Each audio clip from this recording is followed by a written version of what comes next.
Welcome to Full Sun Living. We're here and we're going to be interviewing the Thompsons on how to bring people into your world. Let's send it.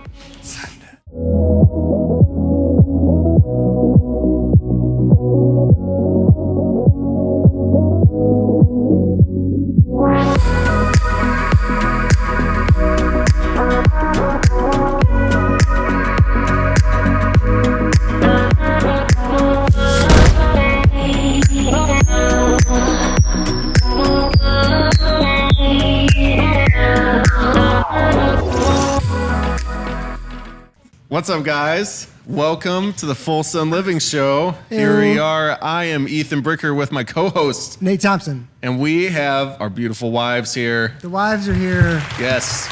Applause. I'm going to add it in post. Okay, Nate, introduce your beau.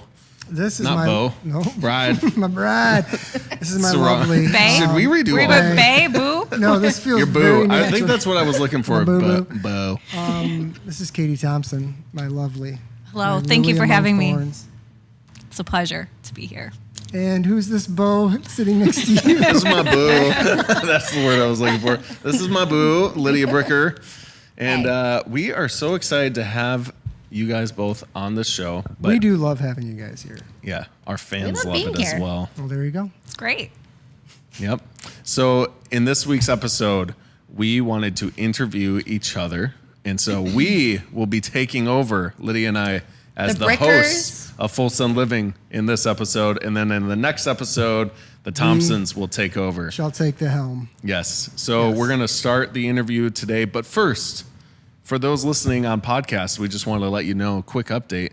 We have a YouTube channel. So if you haven't checked it out and you're just listening audio only, you should Switch over. I don't care if you're driving.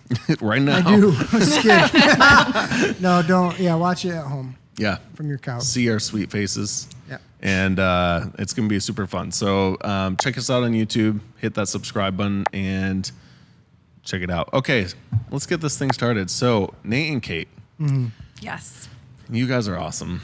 You're really good at many things. Flatter us. I might Keep say going. I might say that you're great at many things as well. Nate built this table. Kate basically paid for this table. She did. Basically. Yeah. So Teamwork. no big deal. Yeah. So, babe, you want to hit them with Yeah. the first question? So you both have such a niche for letting people come along into your worlds, letting them join your lives. And I mean, you just come across people and it feels like they just become your friends immediately. So we wanted to kind of talk about and ask is, how do you do that? How do you come across people and bring them in without, all the things that come through your minds of, I can't because of scheduling, or I don't have time, or I don't have space, or all of those things. Go ahead, Kate. No, well, thanks for thinking of us that way, because Yeah. it was kind of, we were like, oh, I don't know if we do that. But I guess over the years, something that's really helped us is, one is, I think, having vision for our family. And it's something we've talked about on the podcast multiple times. But over the years, Kate and I think we've gotten better at kind of knowing where we're going and what we're doing with God, which just has really, you thirsty? It's very subtle. Chip bag in the theater.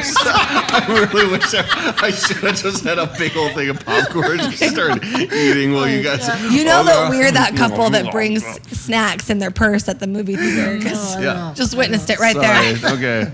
So vision, purpose, Vision, where you're purpose. going. Yeah, I think it really has helped kind of like, I guess just knowing what we're doing and where we're going has caused us to be more available in what we're doing and where we're going. Like, it's just, we have just a better direction. And I think that's really kind of helped us out along the way with being more available and more personal and accessible. I don't know. What do you think? I think it's really something that we've learned a lot, because it wasn't very just natural for us to want to invite people into our world. So I'm pretty protective of time, and we have a schedule and a routine, and so learning to be more available has been really a key for us, especially because if we want to have an impact on on the people in our lives or have influence or be able to talk to people about Jesus, a lot of times that involves building a relationship first. And if we want to be able to build relationships with people, then we have to be able to just like make room in our lives for more people. I think what's kind of funny too is because our personalities are a lot different. So it's like over the years we'll be married for 17 years this year. So we've really just, girl. But just to see it over the years is kind of funny to think because I am one person who can just be like, let's have a party today. Let's have a party today. Let's have a party today. Let's have a party today.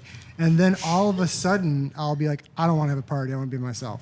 And then Kate's like, what? You know, like, aren't you Mr. Fun? You know? And then Kate would be like, let's have a schedule today. Let's have a schedule today. Let's have a, you know? So then it was like, for us to learn from each other over the years has also helped us because we're living life together. So for one of us to be more accessible or more protected than the other causes a huge problem because at the end of the party, it's me and Kate that are cleaning up the house. You know, Yeah. and that could be either a really quiet night or it could be a fun like ending to the day. And I think just learning that we're in life together, and learning not to like compromise each other's personalities, but to complement them and to be able to give. And like even with stuff like people coming over the years, I feel like it's like an ongoing thing. I think with marriage is about like, oh, you gotta get permission, and I feel like that's not what we do. I really think for us, it's not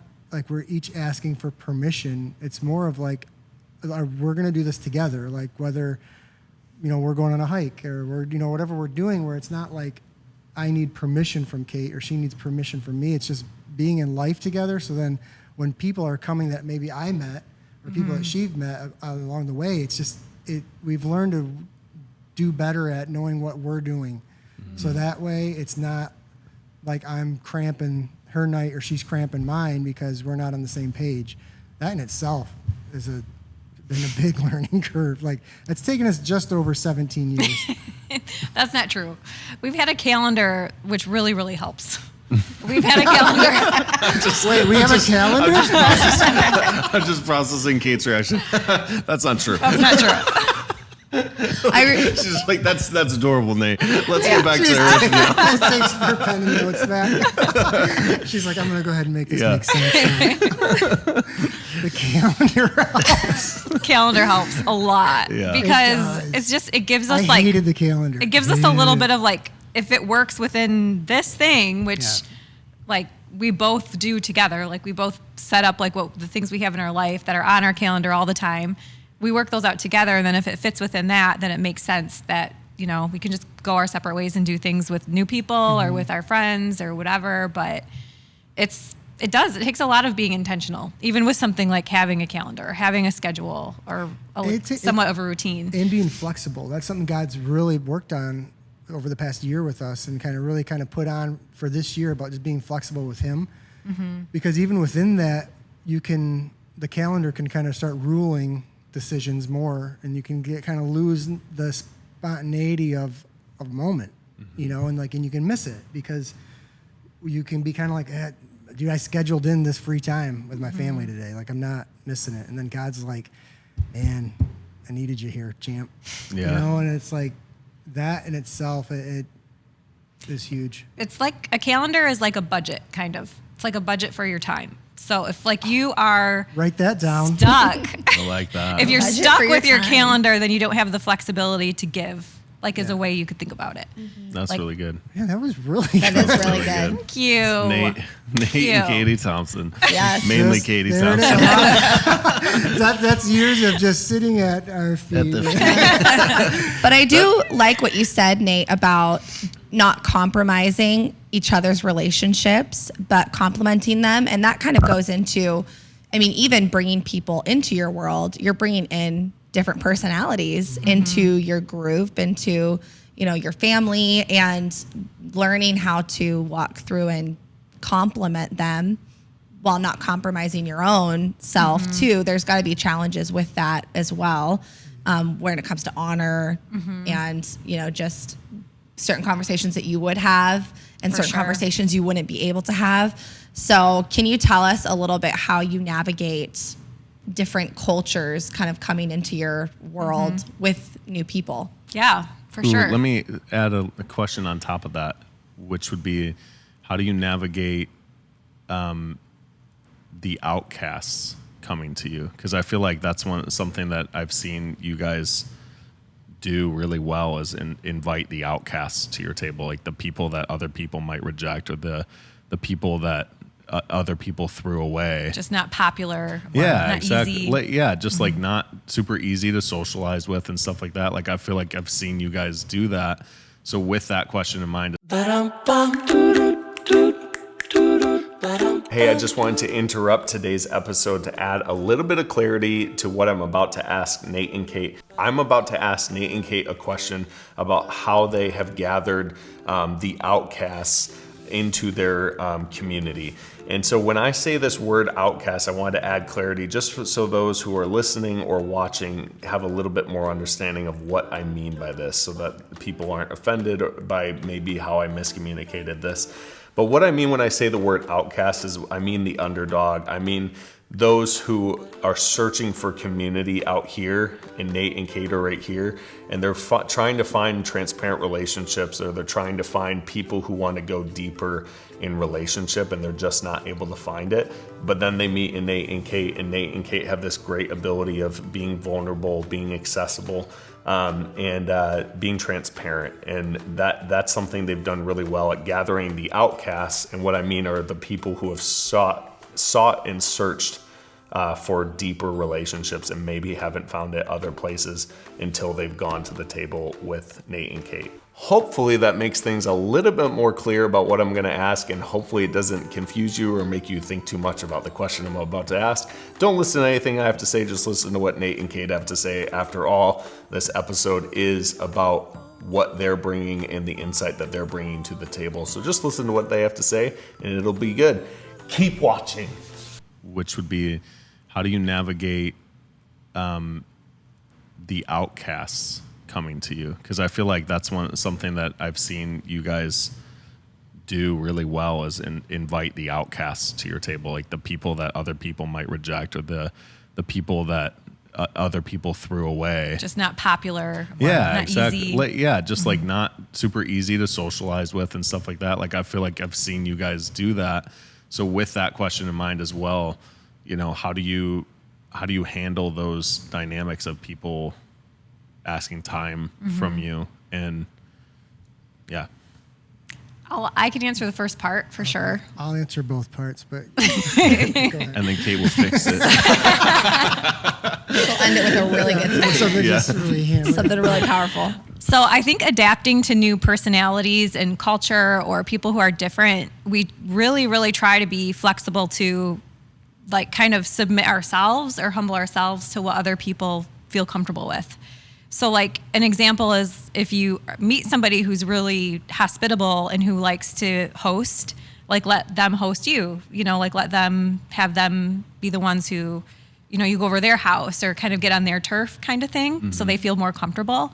Or if you have really people who like... Can I add just a little? Yeah, go ahead. This is going to make it sounds dumb, but when you said that, when you go out to dinner with somebody and like you want to pay, but they want to pay.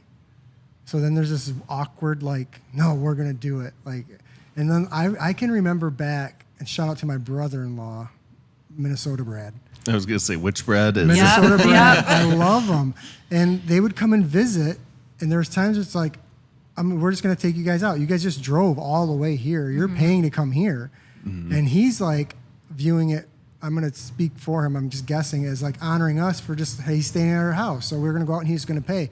And I just remember the one time, and I'm going to give you the credit to God, because it was like, there was like a sense in me where it's like, dude, I can afford to buy you dinner. Like that's the first thought that came into my head. And I'm like, and it was almost like God just reminding me, like, he's honoring you. Like he wants to do this. And I'm just like, okay. Cause I'm thinking it really put in perspective how many times like I want to buy you breakfast, or I want to do this. And somebody's like, almost like putting myself in their shoes of like, well, if you wanted to buy them breakfast super bad, you would really do it. And now you're going to let it get weird. So just like Kate said, just back off and let them be them with you, you know? That's so and like good. that was like a moment of that for me that I kind of learned. And then, because I don't know why I thought that, but just that humility of like, because it was pride really of like, no, I want to buy you dinner or whatever, you know, but like that was his way. That's one of his ways of just honoring us and like doing what he does great at. Buying me lunch. That's why I love you. Well, I think it is like adapting to what is comfortable for the other person. Like kind of just not being yourself. I don't mean like you transform yourself depending on who you're with, but to make somebody feel more comfortable or more at ease, especially when you're just getting to know them. Like some people, I feel like it could be the same thing with cooking. Like they want to cook for you, but you're like, no, I can cook. Like I want to prove like I can cook something good for you, but you're going to allow them to host you or the other way even around. Bring something to the meal. Or if you meet somebody who's a talker, let them talk and just be willing to listen or, you know, just kind of accommodating other people. But what you said about like having, like if you want to buy and somebody else wants to buy, it made me think about like foot washing. Like there was a time for Jesus to wash his disciples' feet, and there was a time when he could have perfume poured on his feet. Like both were appropriate in what they were doing. Wow. It didn't have to be one or the other all the time. And that's kind of a relationship, is just being able to like adapt to people. Truth. I'm going to go cry now. Ethan's crying. Okay, bye, guys. Tissues. So good. Another thing too that God, he's continually working on us with is that we truly are all created equal in his sight, and to think that I'm better or lesser than anybody is a disservice to God. Dude. And I've experienced some really just great moments where God was just like, see it right now, see it. Like as simple as like going to one of the MDs I work with to their house to fix something that he's not able to, yet that same day he's fixing somebody's heart that I'm not able to. Yeah. When you're in your zone, you're in your zone, you know? So it's like to know that nobody's better or less. Yeah. And then when we cut ourselves short and we put ourselves in positions where we feel like, it's funny because you'll know it when you're just as uncomfortable with somebody with way more money than you as you are with somebody with way less money than you. And it's like, it's the same problem. It's not anything. Yeah. It's like when you're around a homeless guy and you can't, I joked with a homeless guy one time. I said, you got nowhere else to be. I said it, you know, and I wasn't being mean. And he laughed, but we were in the moment of like, I'm like, where are you going to be right now? You're sitting on your suitcase. Let's go. Come with me. You know? Yeah. And he's like, yeah, you're right. Okay. You know, and then to be with somebody who's doing way better financially than Yeah. me. Like in a way of like, I feel like Bill Gates could walk in here and you'd just be like, oh, what's up, Bill? and then vomit. I called him Bill. But What up, Bill? it's the learning of that, I think. And you have to learn it because if you're not comfortable with someone rich, you're not going to be comfortable with somebody poor. That's true. And you could there's be a lot one in of that. each. That's That each day, either you're the rich man or you're the poor man. Depends on who you're sitting with. So to think that we're any less or more than somebody will cripple the potential for a relationship. Wow. That really like encompasses like the whole, I feel like why you guys are so good at gathering the outcasts too around your table and stuff like that for your your friends' Bible study and stuff like that. You know, it's just people, you know, they're all, they're all amazing people, you know, but they're also like, I've seen you guys take in people that other people have not taken in. And that's really what it was. Like, I feel like that I'm like seeing that now where it's like, we're all created equal and it's like where somebody else thought less, you thought more. And on a side note, you're making me think now. I feel like and I think Kate is the same too. Like, I feel like we will re-root for the underdog. Like, I feel like I've always have, because we all have moments of being an underdog. You know, we all have like an underdog moment in a story. And I just think like there's times where I hope that the times I'm not the underdog, that I'm rooting for the underdog. Yeah. You know, and like being there and ready to help, even if it's just like a little attaboy or a kick in the butt or like, come on, man, let's go. You can, you know, like just those moments to have. Because sometimes we put so much weight on a single friendship or a single person. And what I think we're essentially doing is using an insecurity we have to help them fulfill it. And that's where friendships can get kind of weird and weighty, because all of a sudden someone's expecting something of me that I'm not willing or can't give. And then all of a sudden there's a demand there that can't be fulfilled, you know? And that's again, where it becomes like someone wants marriage out of a friendship, not friendship, you know? Yeah. That's where like It's like codependency friendships. Yeah. And it's hard, you know, like it's hard. It's because, well, even with Acts, we were talking about earlier, like seeing this moment in Acts chapter 20 where, you know, Paul has this purpose of what he's doing and where he's going, and his friends are like, don't go, and then you shouldn't do this and all this stuff. And just like this moment of friends, like hearts being connected. And Paul says, you're breaking my heart right now. Like there's like this sense of like, you're demanding something of me that I don't want to give you and I can't give you because I'm doing this. And it's like, you'll be more of my friend right now by not coming with me. Like this is the last time I'm going to see you. And there's this moment of like, we put our hearts into other people's hearts and we shouldn't. You know, our hearts should be beside each other and push each other and encourage each other and grow. And, you know, but there's a sharing that I feel like only like that God lines up correctly that takes away the weight of a friendship, because there's nothing that's almost more fun to me than be able to meet with a friend who I haven't seen in years and start right where I left off. Then thinking, I haven't seen you in years and this is going to be friggin' weird. You know, there's something about it where it's like, you know, it was right. There's something about it that was like, yeah, it can rest. It can wait until we come back and we're ready for it. Yeah. There's also, though, like a certain amount of when it is awkward, because it will be awkward sometimes, that it's okay for it to be awkward. And because, you know, if somebody's coming over to your house, like we had our Bible study at our house last night, and it was somebody came for the first time. And on their way over, she's like, how is this going to be? I'm going to find a corner to sit in, and I'm going to be quiet. What's the expectation? Exactly. And the best part, too, is I was joking with her because she came, and it was like everybody had stuff going on. So, like, it literally was like me, Kate, Natalie, Maddie, and Andrew. It was like just a small, just friend. Like, it wasn't even like a usual 10 or 15. You know what I mean? It was like you had to say something because yours only like 5 was there. What do you think? Yeah. But it is just knowing that they feel the awkwardness sometimes. So trying to just make it easier for people, and like that's, I don't know. I feel like the biggest thing that I've been thinking about is just trying to adapt yourself to other people to help them feel comfortable in your presence. Yeah. Whatever that I'm is, whether they're shy or talkative or whatever. Can I say this too? In this next chapter, we just read Acts, so it's just in my head. But there's a point where Paul comes back from all the stuff that he's doing, and he shows back up in Jerusalem, and they're like, "Hey, we got a bunch of new believers, and but they're still kind of following Moses' stuff. They're still very into the law. Why don't you go and shave your head with these guys and do this ritualistic thing and kind of do that?" And Paul was just like, "Okay." And you're talking to a guy that just like has been doing it, and then he's just like, "I'll give that to you. Like, I'm fine. Like, I don't need me." Like the previous verse, he's like, "My life doesn't matter to me. I'm willing to take on like this culture again and this moment again, because it's not compromising who I am, because who I am is in Jesus." So I'm like, he's like, I'll give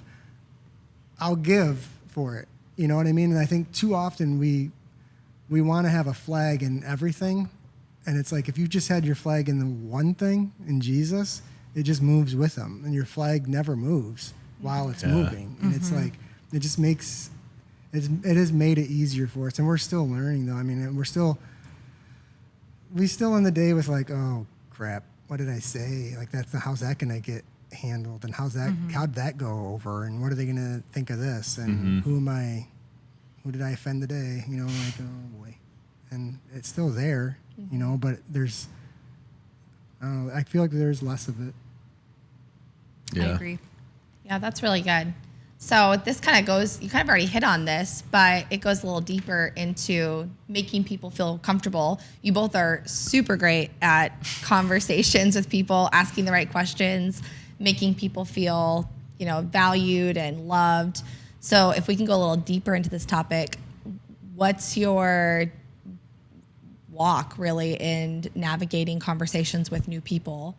And really making people feel heard and seen, and not like you're just looking over their shoulder, looking for the next person to like let the conversation end. Of like, oh man, this is uncomfortable. Because we've all been in the conversations. This is gonna be the longest 10 minutes of my day. We've all been in it, whether we're on the receiving end or the giving end, where you can already see the end. I gotta hydrate. You're gonna get real sweaty here. Well, I think I learned a lot about like being in conversation with people from being in a sales job. Cold calls. Hey, high five. I didn't actually. Ethan and Katie. But honestly, that was so uncomfortable for me because I'm not like super extroverted. I like to be friendly, but I wouldn't like consider myself like super outgoing. I'm usually not like the life of the party kind of thing. So I think learning how to have conversation with people really came from being in a job where I was just forced to do that. Like I had to do that. So when you're looking at someone and they're like across the desk from you and you're not sure what to talk about, like you're going to find something. So usually you can just do that. I think as a mom, if somebody's there with their kids, you have something to talk about with kids, or you just life. Try to find that commonality. The irony of it is my sales job, I feel like, has made me worse at conversations. Well, you're on the phone a lot. Yeah, the weather's crazy today, man. It's so hot. Oh, you're not like in in Michigan? Virginia. So cold. Gold front coming in. Got this funny comic. You want to see it? No, you can't because we're on the phone. I'll send you an email. What's also kind of fun is with Kate, her personality being just more quiet, I guess. The opposite, where I'm more loud, but even like an introvert and extrovert, there's just a selfishness that can be there because us extroverts can just be like, look at me. I don't want to talk to you. I just want you to stare at me. And then all of a sudden realizing I don't know how to talk. It's so true. It is so It's true. more shallow conversation. Like when it comes to conversation, like I was like, babe, I'm Yeah. terrible at it. People are like, oh, you're fun. Bring him. He'll talk to the new people. And I'm like, no, I won't. Because if I'm not like just gonna be like, wanna trying see to a crack a cartwheel? joke. I'll only entertain them. Yeah, it's like, and if I don't feel like it, I do like a diva, just in the back, just powdering myself. I will not be out there until I'm ready. So Okay, I'm ready now. so there's like been a learning for me, and I've learned from Kate about. I remember telling her, how do you just talk to these people? Like, what are you even saying? I'm like, because I'm just like. Like it doesn't occur to some people to just say, "Hey, I'm Kate." No, Like, it that's a never great occurred to conversation me. starter. Great one. No, because I'm just like, you probably already know me. I have a YouTube channel. I have a YouTube channel. There's a lot of subscribers, billions and billions of people I've watched talk the about episodes it. so many times. But that We was, did. One of our goals this year, though, was to be more personal, and I feel like you've taken that like to taken heart it to try to remember. Like if somebody tells you something, to follow up with them on that. Or Yeah. the next time I see him, I'm gonna make sure I ask about this. Cecilia from Comcast called me yesterday. I remember her name because she was like, "Hi, I'm Cecilia from Comcast. I just wanted," and I was like, "Hey, Cecilia, what's up?" I talked to her for like 10 minutes, and I was like, "You already upgraded my," so I don't know what we're talking about. And then I was like, And then she said, "Thanks for wasting 10 minutes of my She's life, like, Nate." Nate's like, I got a Bible study right now. I gotta go. It was so funny. And then I was just like, I hope you have a good weekend. And I was just like in the moment with Cecilia. I'm like, I don't know why I care so much to talk to you right now. But it was really funny. But then even like Madison, she was over, she's like, I was really impressed that you said her name back to her. And I was like, I don't know why I even did, but I was just ready. And it was just super funny because then Maddie's laughing. She's like, if you would have did that to me, if somebody did that to me, I don't even think I would know how to sell them anything anymore because I would feel like they just took control of the conversation. And it was like such a funny thing to think about. But I feel like that's like learning just to be, I don't know Personal. what's going on. And it is work because sometimes obviously we don't want, there's all of us, there are times you're tired or you're this or you're that or you're just kind of like, or you are thinking of the next thing. Like I found myself doing that today out on a nature walk. We're doing our nature walk. It's our circles thing is Outdoors Are Us, and like For I'm a chatting church. for church. Just the so river, if you don't watch. the river, check it out. It's like our little community, small groups groups. to build community with our church members called Circle. Yes. So Kate There we and I, go. we were doing an outdoors one because that's part of our deal. But in the moment, I was out there and I was thinking ahead of this, and I told myself, just stop. You're not there. Quit thinking about it. Like I had to like actively do it. So it is like it's a practice. They turned and they saw Nate behind a tree just going, stupid.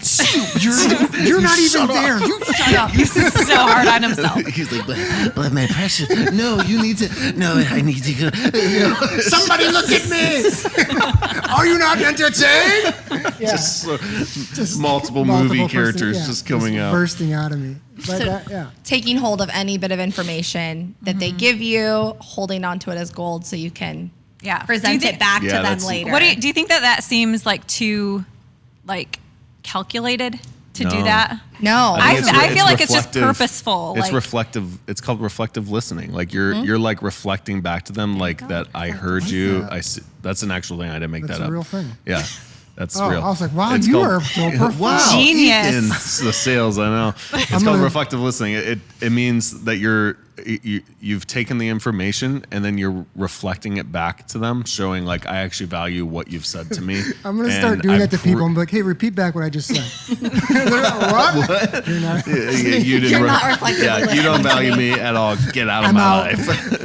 Yeah. But No, I it's think you guys practice, are super though. good Yeah. at that. Yeah. Because there's times where I'll start talking to you guys and be like, blah, blah, blah, blah, blah, blah, blah, blah, blah. And then you'll reflect back to me and I'll be like, Who said I that? said that. And- Why but- did I tell you all of Yeah, and I'm that? like, it was like, oh, that helps me actually. Like, that's really Man, who profound. said that? Yeah, wow. Like, and it's not because I say anything profound. It's just like, oh wow, I was just took off on the conversation here. Yeah, but what I value about you guys is you guys ask really good questions. Like it's exactly what you were saying. Like you're looking for ways to understand somebody, to like see them from a different perspective, or to get down into like their day to day more. And like I've told Lydia, I was like, my goal is to be able to have conversations like Nate and Kate because they ask really good questions. Like sometimes you guys ask me questions, I'm like, I don't know. I haven't thought of that in many moons. And so it's one of those things where I'm like, man, I want people. I mean, maybe some people don't like it, but like I like that those questions that make you go, let me think about that for a second. I don't know, or like in the hallway, I asked you a good question a week ago, and I was like, I asked him, And a good he wrote question. it down because Yes. he was so proud. oh, what was It it? was, It was how do you spend time with God? Floored Like, me. what does that look like? I was just like, what? Yeah, I whoa. felt like I was exposed. I was like, what? What? You caught me powdering. I'm not ready to be I'm not ready to be spoken to. I still wear my robe. Yeah, that was Yeah. a great question. But I feel like those things, I feel like the more I've been around you guys, it's not like that. I was like, I just want to ask a hard question. It's like that starts pollinating. Ooh, this is getting good. It really does. It starts pollinating on the people around you. And it's pollinated in my life where it's like you just start getting to know people and then you realize like your surface level questions just don't go deep enough and you need something Dude, I just more. had like a little visual in my brain even as you said that. Like I know Kate and I have been digging in with God. Like the past couple of years, we've been digging with him. And it's almost like, and maybe I don't know if this is true, but it does feel true right now that we like, when you dig a hole, anybody on the outside's like the sand's gonna give. Like they're either gonna fall in the hole or they're gonna have to scoot out. And I feel like God's been calling us into like deeper things. And like you said, it is starting to it is reflective and we get it from you guys. We get it from our other friends. Like there's a sense of deep with God, and the deeper we go, it's like there's like a chance for us to fall in like the foundation that you guys have been digging with him. If I get close enough, I'm gonna say, "Oop, fell in." Yeah. And there's also in this like deep moment with you guys, and it's like, how fun is that? Like to think, and to have that with each other and with other friends in our lives. And I Yeah. think sometimes too, that's where it gets kind of like, you have to be careful not to put put too much of ourselves on one person, you know, because it's God that brings us together and stuff like that. And I mean, I think there's times that definitely our paths with certain friends have split and we don't see them as much or talk to them like we did. But at the same time, if I know God as much as I do right now, I feel like they'll come back around, or it'll just be moving in the, you know, I mean, I'm not holding the weight of it anymore, you know? Yeah, totally. Well, let's land this plane here in this conversation. So how do we send it this week? This is my send it, okay? You tell me if you have one. My send it is treat everyone equally. When you're sitting with somebody, realize that like they could be poorer than you. You could be poorer than them. You could be sitting with somebody tomorrow that you're richer than them. You could be poorer than them. I loved that like whole comparison that like every single time you meet with somebody, you're either going to be poor or you're going to be richer. You just have to treat them the same as you. And I just loved that like everybody's on an equal plane. Nobody's better than somebody else. And I feel like just coming into each conversation that way of like, we're all the same. We're all made in his image. And that's your starting point. That's how you send it. I think Treat it's people pretty equally. Good. Send it that way. Do it. Yeah. I like So it. guys, smash that subscribe button, punch that like button, ding, ding, ding, and Ring that bell. yeah, ring that bell. Yep. Thank you guys so much for tuning into our YouTube channel. We love you guys. Man, tell your friends about this. Tell 'em.